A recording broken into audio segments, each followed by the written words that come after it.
Hey, what's up, guys? Got some Apple news for you today, including Mountain Lion, Safari, and Apple's new earnings report that came out yesterday. So let's go ahead and get started.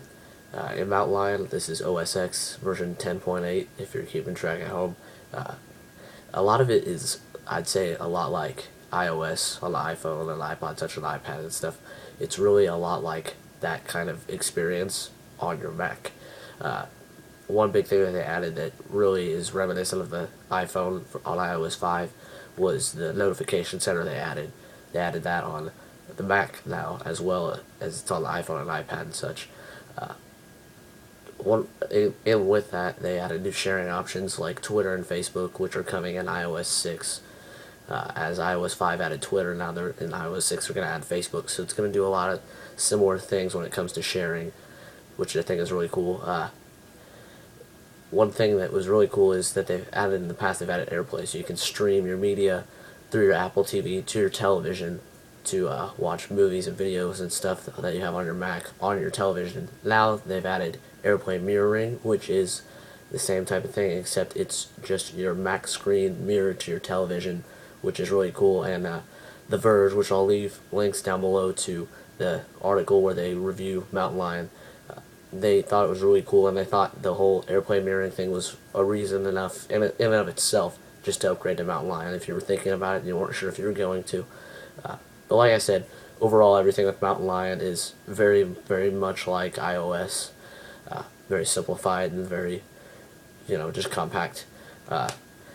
Moving on, I'm going to talk about Safari, and when they updated Mountain Lion, they updated some other apps and things which you can find out online, everything they updated, but one thing they updated was Safari to a new version, and with that, the more noticeable thing that people notice about this upgrade is that it's not anymore, like on their website when you go to download Safari, it's no longer available for Windows.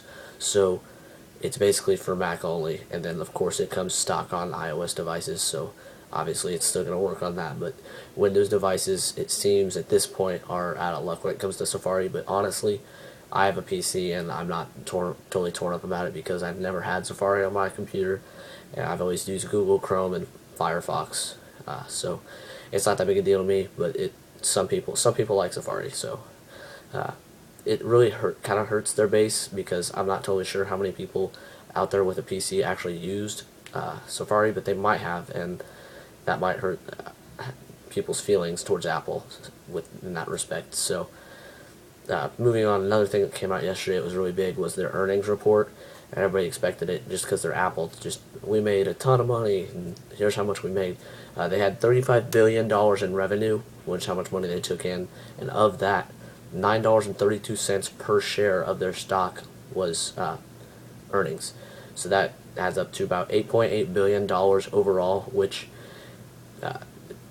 analysts, like stock analysts and stuff, say that's really disappointing when it comes to what they predicted for Apple. They say that they were thinking Apple would be closer to about $10.50 per share earnings, so they fell short in that respect. I mean, they still made a ton of money, honestly. So their earnings were good, but below estimates. Probably, what people are saying is it's probably because of the new iPhone rumors that are coming out. Everybody's speculating about what the new iPhone's going to have and when it's going to come out, and people are frankly pretty excited about it. And so I think at this point it's safe to say that everyone who is going to buy an iPhone 4S already has. They've got it in their pocket right now. So I think that the iPhone purchasing is really, really, really slowing down, and it's only going to slow down more until the new one comes out. They said that they sold 9 million less iPhones in this quarter than they did last quarter. So I mean, that's a big difference, honestly. 9 million less iPhones is a lot of iPhones that they didn't sell this quarter that they sold last quarter. So I want to know what you think about all these Apple news. Thanks for watching, and